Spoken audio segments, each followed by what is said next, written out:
Johar everyone, मैं हूँ am Dinesh Kumar and today we are going to discuss about the new farmer bill जो Narendra Modi government ने अभी new लाया है। इस बिल जो सितंबर 20 में लाया गया था, इस बिल के बारे में हम सब कुछ आज जानेंगे। उसके ऊपर जो एपीएमसी को हटाया गया, उसके ऊपर एमएसपी जो रहता था मिनिमम सपोर्टिंग प्राइस, उसके ऊपर आज का खास खबर लेकर मैं आ रहा हूँ।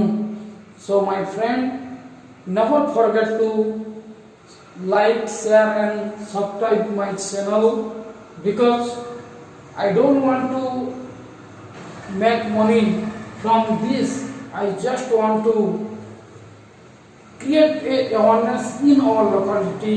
I belong to Western Odisha, where farmers are tortured. There are lack of availability of water. Due to this reason, we always believe and hope to God Indra. So today topic, I come with a new topic, and this is very much important topic for us because we all are belong to farmer family. So everybody should learn from this topic and learn the new farmer bill. There are 3 bills central government has approved and we have learned one by one. मैं अभी briefly आपको APMC के बारे में बोलूँगा, जो भी APMC के बारे में है। फर्स्टली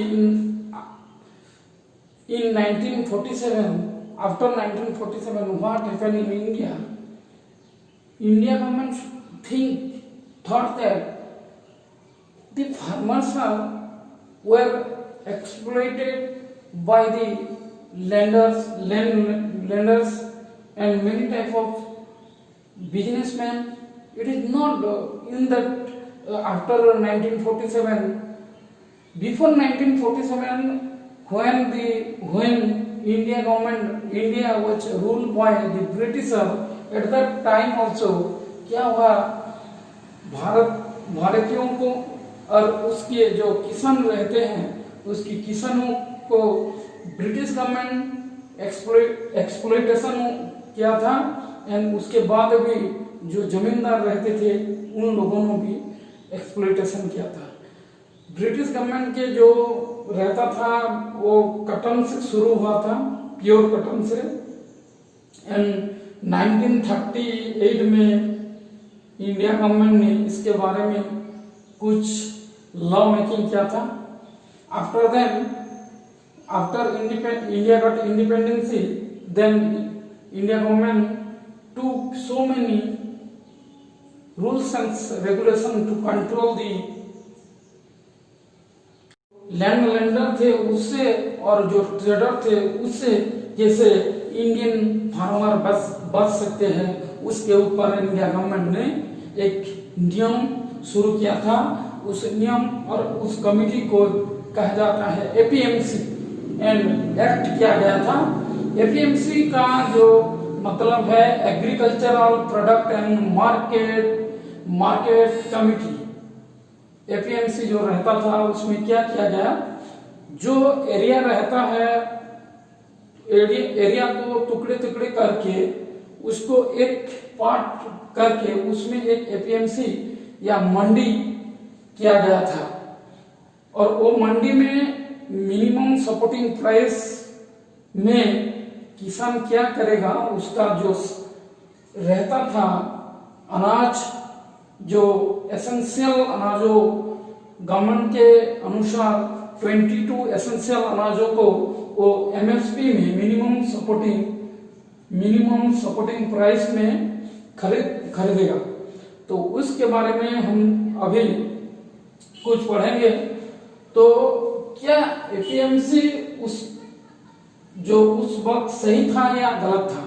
एपीएमसी फार्मर एक्सप्लॉइटेशन को बचाने के लिए, फार्मर को लोगों जो बिजनेसमैन रहते थे उसके, और जमींदार जो लोन देकर जो फार्मर लोन चुका नहीं पाते उसको उसका जो जमीन रहता था उसके जमीन और फसलों को, अनाजों को ले जाते थे बहुत चीप रेट में। उसी के ऊपर गवर्नमेंट ने कुछ नियम किया था, उसको एपीएमसी कहा जाता है। एंड उस एपीएमसी जो गवर्नमेंट के 3 टाइप ऑफ रेगुलेशन रहता है, एक स्टेट गवर्नमेंट ने करता है, दूसरा सेंट्रल गवर्नमेंट ने, और दूसरा कंकरेंट लिस्ट में रहता है। तो क्या हुआ, जो एग्रीकल्चर के जो समस्या रहता है, एग्रीकल्चर के बारे में हर स्टेट को इंडियन कॉन्स्टिट्यूशन के अनुसार उसके विचार करने के लिए दिया गया है। तो वहां हस्तक्षेप सेंट्रल गवर्नमेंट, तो एक क्वेश्चन हमारा मन में आएगा, तो स्टेट गवर्नमेंट के मामला वो होगा अगर, तो सेंट्रल गवर्नमेंट ने क्यों वहां हस्तक्षेप किया है? For those student who are preparing for UPSC and other examination, it is a very much essential question for you. सोचो दोस्तों, क्यों सेंट्रल गवर्नमेंट ने एग्रीकल्चर के मामला को उसका हस्तक्षेप किया वहां? वो तो स्टेट के मामला था, एपीएमसी। सोचते सोचते किसी के याद में ना खो जाना, ना डूब जाना my friend. All UPSC aspirant please attentively here what I am telling. जो रहता है हमारा, जो रहता है स्टेट और सेंट्रल, जो सेंटर एंड कंकरेंट लिस्ट रहता है, उसके जो 14 नंबर एंट्री रहता है स्टेट की, उस लिस्ट में रहता है कि जो एग्रीकल्चरल प्रोडक्ट जो भी रहता है, एग्रीकल्चर के जो भी नियम रहता है, उसको हम 14 नंबर एंट्री में रखा जाता है स्टेट की। तो here is an important point, my दोस्तों। Never forget to subscribe, share and like my channel. I want to spread all world to this message because we are tortured. We Western Odisha, people of Western Odisha are tortured, really friend. If you come to this place, then you realize what happened in Odisha, Western Odisha mainly. We last, जो मैं ज़्यादा बात कहता हूँ एक कवि होने के नाते, सो माइंड नहीं करना, अभी टॉपिक में आ रहा है।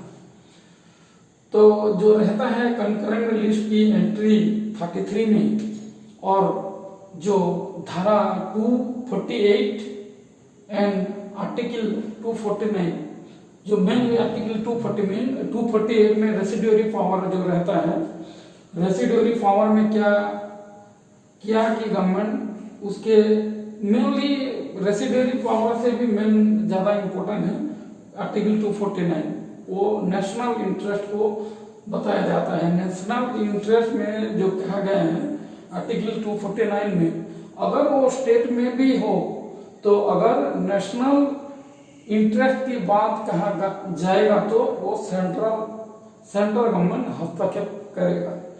तो वहाँ according to article 249 and by using entry 33 from the concurrent list, India government has approved a bill, Essential Commodity Act।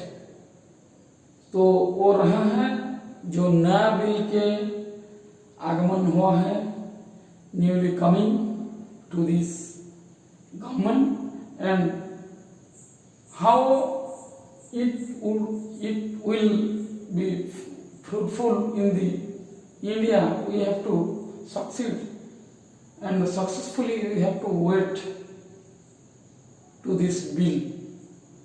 अभी मैं मेन इम्पोर्टेंट पॉइंट में जा रहा हूँ। These are the points। APMC act जो आ गया था उसमें स्टेट का रूल्स एंड रेगुलेशन था, उसके रूल्स के अनुसार to escape the farmer from the exploitations by many traders and the landlenders, government has decided to took so many actions, and we have discussed all this action one by one. Here क्या हुआ कि जो APMC मंडी रहेगा उस मंडी में एक minimum supporting price में सरकार के द्वारा तय किया गया प्राइस में, सरकार मीन्स स्टेट गवर्नमेंट के द्वारा तय किया गया प्राइस में क्या करेगा, जो किसान रहता है उसका अनाजों और फसलों जो भी एसेंशियल कमोडिटी रहता है 22 कमोडिटी जो एसेंशियल अनाजों रहता है उसको मिनिमम सपोर्टिंग प्राइस में बेच सकेगा। गवर्नमेंट के वो मिनिमम सपोर्टिंग प्राइस भी धार्य किया जाता है।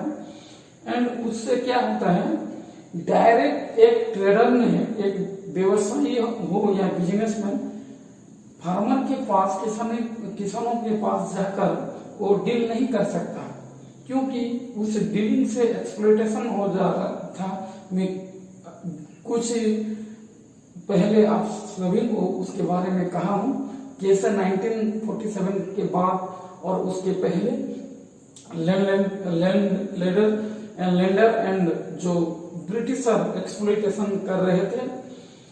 अभी जो रहता है क्या, जो ट्रेडर आएगा वो मंडी से उसको खरीदेगा और वो लाइसेंस प्राप्त होना चाहिए, तो उसके द्वारा गवर्नमेंट के जो रेगुलेशन रूल किया गया था उसके द्वारा फार्मर एक्सप्लॉयटेशन नहीं हुआ। तो अभी जो नरेंद्र मोदी गवर्नमेंट ने न्यू बिल लाया है उसमें कहा गया है, एसेंशियल कमोडिटी एक्ट जो रहा है उसके एक्ट के अनुसार एक किसान जिसको चाहे अपने अनाजों को बेच सकता है। व्यवसायी वो विदाउट एनी मिडिलमैन, वहां क्या एपीएमसी सिस्टम में मिडिलमैन था। कैसे मिडिलमैन था, किसान गया था कहां पर, किसान को जाना होता एपीएमसी मंडी पर, मंडी में मिडिलमैन होता, मंडी से जाएगा वो ट्रेडर के पास, तो मंडी में अगर उसको रिजर्व नहीं कर सकते तो कुछ प्रोडक्ट वेट हो जा सकता है, उसका संभावना है। कैसे देखिए, किसान अगर एक प्रोडक्ट बेचेगा 2 रुपए में, तो हम वो प्रोडक्ट मैन्युफैक्चर होकर आएगा हमको 47 रुपए में, तो हम जो 2 रुपए में बेचते थे उसको खरीदेंगे 47 में। तो उसकी वहाँ एपीएमसी में वो सब हुआ था, कैसे मिडिलमैन के था, चार्जर्स और गवर्नमेंट के टैक्स था और जो एपीएमसी के जो था, तो इसके हटाने के लिए गवर्नमेंट ने उस रूल लागू किया। तो उस रूल जो नियम लागू होने से उसका भी कोई बेनिफिट भी है और कोई नुकसान भी है। जैसे को every action has equal and opposite reaction according to Newton theory. As like that, this rules जो बिल लागू किया गया उसका भी कोई नेगेटिव रहेगा। कैसे, बिजनेसमैन कभी भी अपने बिजनेस में लॉस से कोई बिजनेस करता है क्या? नहीं करता है। हम पढ़ाई करते हैं लेकिन एम्प्लॉयमेंट होंगे या नहीं, एम्प्लॉय होंगे या नहीं, हमारा एम्प्लॉय होगा या नहीं, किसको नहीं पता, लेकिन पढ़ाई हो रहा है। तो उससे भी हम बहुत धैर्यवान है। तो my friend, listen to this. क्या हुआ, सेंट्रल गवर्नमेंट के द्वारा जो 3 बिल्स लाया गया, हम डिटेल्स पढ़ेंगे one by one. The first bill is that the farmers produce trade and commerce जो प्रमोशन एंड फैसिलिटेशंस बिल 2020 वो ज्योग्राफिकल डिस्ट्रीब्यूशन के बारे में कुछ कहता है। उस फर्स्ट बिल में कहा गया है कि जो न्यू बिल में जो बदलाव लाया गया है वो क्या है कि किसान इंडिया का हर जो भी चाहे जिस स्थान में भी जिस जगह में भी वो अपनी अनाजों को बेच सकता है। तो उसमें वो तो एक गुड डिसीजन है सेंट्रल गवर्नमेंट का, लेकिन उसमें क्या कमी है, उसमें नुकसान कैसे पाता है किसान, वो मेन बात है। किसान में क्यों नेगेटिव थिंकिंग पैदा हुआ है, वो हमें जानना चाहिए।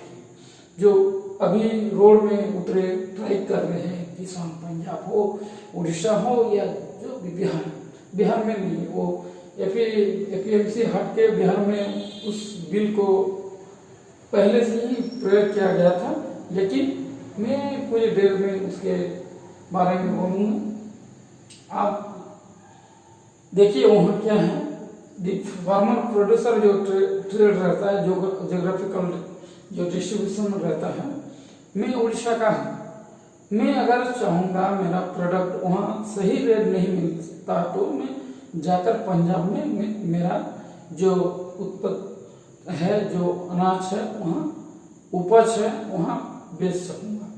तो किसान ने क्यों वहाँ ट्राई किए, वो कहते हैं जिसका 2 हेक्टेयर से हमारा देश 70% लोग गरीब में मर रहे हैं, गरीबी का जीवन में रहे हैं, जिसके पास फैसिलिटी नहीं है पानी की, खाने के लिए कोई और रहने के लिए कुछ भी नहीं है, वो लोग 2 हेक्टेयर से कम रहता है, इरिगेशन का सुविधा नहीं, वो कैसे ज़्यादा उपज हार्वेस्टिंग करेंगे। जो ज़्यादा हार्वेस्ट करेगा उस बिल इसके लिए गुड है। मैं अगर 2 क्विंटल चावल हार्वेस्ट किया है तो उसको पंजाब लेकर बेचूंगा क्या, सोचिए। इस बिल में किसान ने एंग्री हुए हैं सरकार के ऊपर, तो उस बिल में उसके पॉजिटिव इफेक्ट वो है कि हम ज्योग्राफिकल डिस्ट्रीब्यूशन से हम जहाँ भी हमें ज्योग्राफी डिसीजन, किसान के लिए तो वो रूल पहले भी था, लेकिन जो ट्रेडर रहते हैं एपीएमसी सिस्टम में जो ट्रेडर थे उसका क्या है, वो लाइसेंस प्राप्त होते हैं। तो एक एरिया का किसान ट्रेडर जाके दूसरी राज्य में नहीं बेच सकता, लेकिन एक एरिया का किसान दूसरी राज्य में बेच सकता है, वो पहले भी था। किंतु ज्योग्राफिकल डिस्ट्रीब्यूशन फॉर ट्रेडर वो अभी ढिलाई हो गया है, तो उसके द्वारा नेगेटिव इफेक्ट भी है, पॉजिटिव इफेक्ट भी है। देन सेकंड बिल है the farmer empowerment and protection, जो agreement on price assurance and farm, जो सर्विस बिल 2020 रहा है, उसके बारे में मैं बोलूँगा। उस बिल को भी कॉन्ट्रैक्ट बिल कहा जाता है। क्यों मानना यही है क्या, कॉन्ट्रैक्ट जो किसान बिजनेसमैन और ट्रेडर के साथ direct contract, businessman direct contract करता है, किसान के पास जाता है, किसान जो रबी फसल हो या जो भी हो उस फसलों को देखेगा और वहाँ से वो कॉन्ट्रैक्ट करेगा कि उसके हार्वेस्टिंग के बाद वो उसको जो भी अनाज, जो चावल है, क्विंटल के पीछे जो रहता है पर क्विंटल 2200 के एग्रीमेंट हुआ है। एक एग्जाम्पल है। तो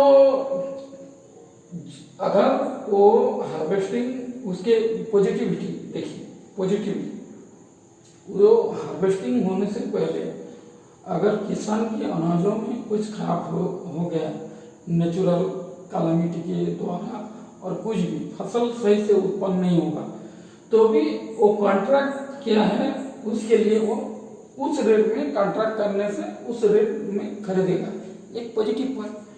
तो किसान को चिंता हो गया है, उसके बारे में चिंतित है, कैसे उसको चिंता है। और मान लीजिए जो रिलायंस जियो है आप सभी के पास है, तो रिलायंस जियो में जो रहता है रिलायंस मार्ट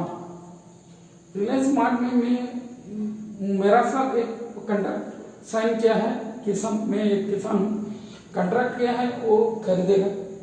अगर वो जब भी एक हमारा मन में आता है प्रॉब्लम क्रिएट होता है, क्रिएट होता है, भावना है, अगर वो जब उसी प्रोडक्ट को लेकर डिस्काउंट में बेचेगा, डिस्काउंट में देगा, तो वो मुझे भी तो कह सकेगा डिस्काउंट में लेने के लिए। उसी समय जो मिनिमम सपोर्टिंग प्राइस नहीं रहेगा तो किसान का क्या होगा, किसान लॉस में रहेगा।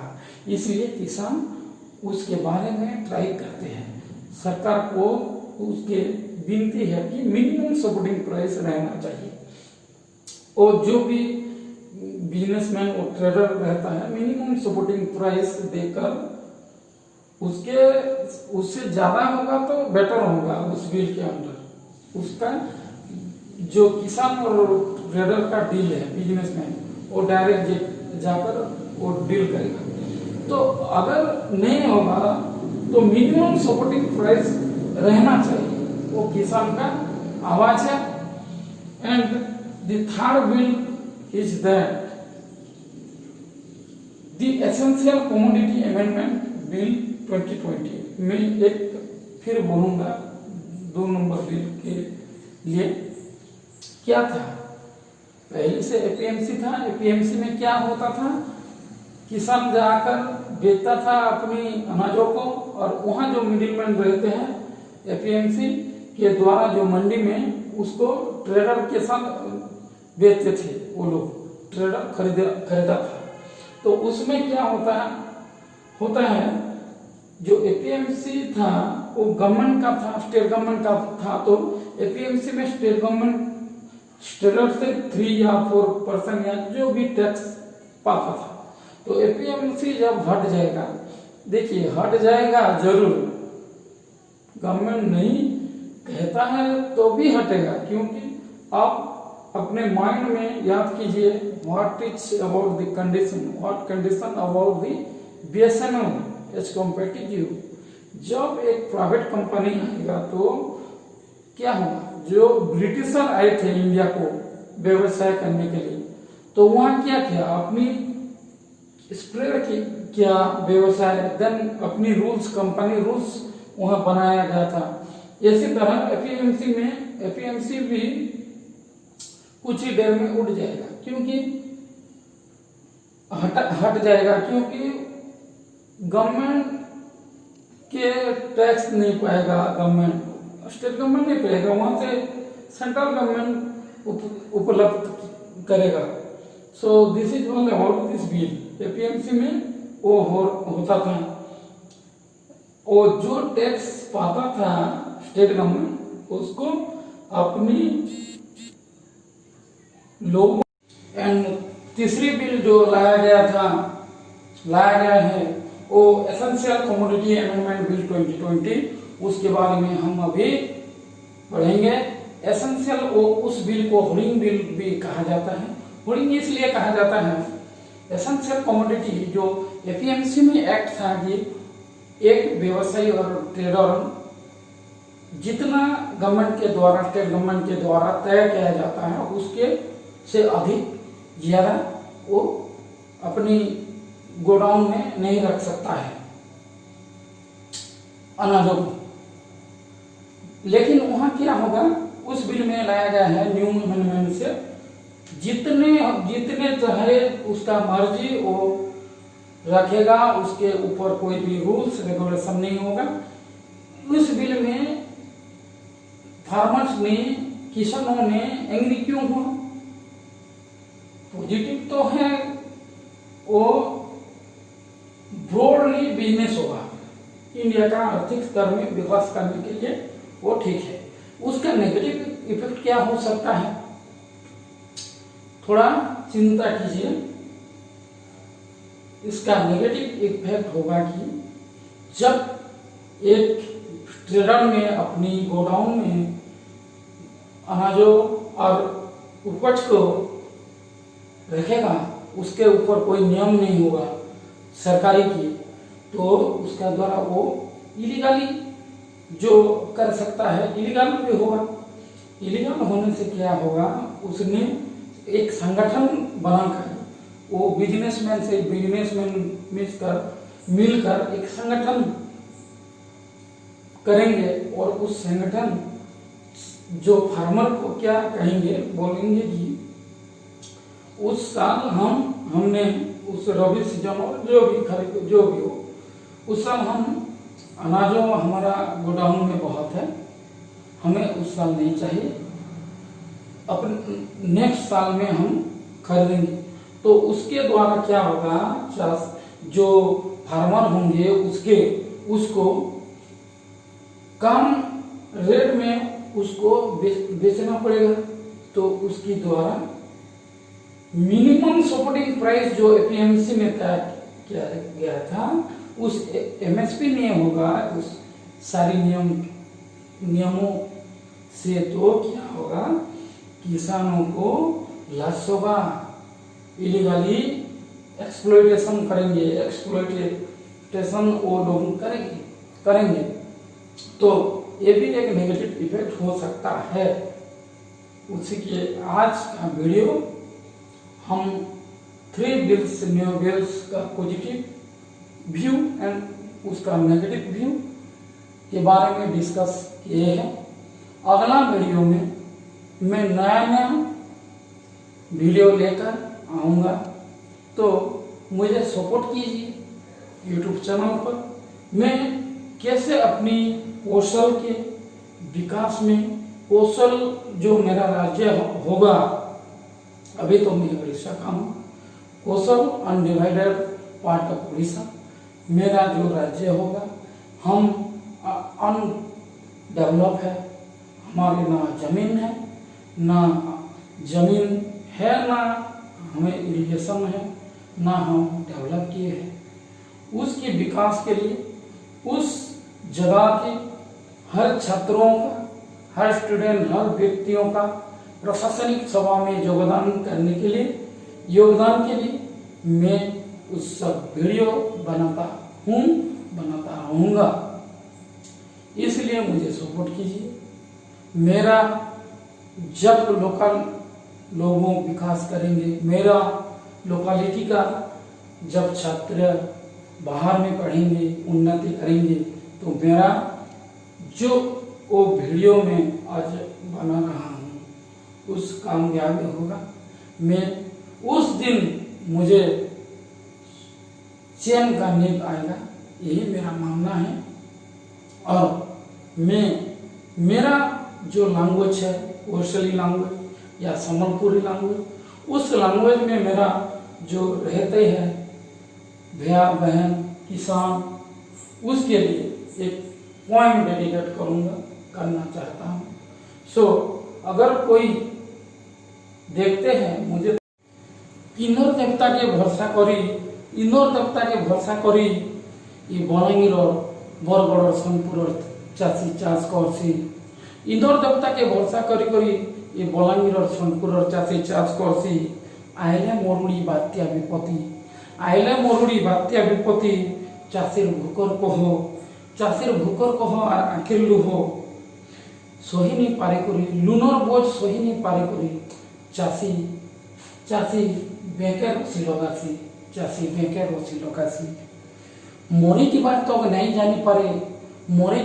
नहीं जानी पारे कहाँ जैसे एमएसपी और एपीएमसी, कहाँ जैसे एमएसपी और एपीएमसी ई नंगले चाषी इन्हें जुआड़ ही करी निजर बेकर रसी लगासी और आत्महत्या चाषी और मुझसे एरियार पिला कौशलवासी This is so much pathetic, my friends. Where I belong, because we are suppressed, we are depressed, and we are tortured. So, my friends, support us, and again I say Johar Balangir and Johar Kosal.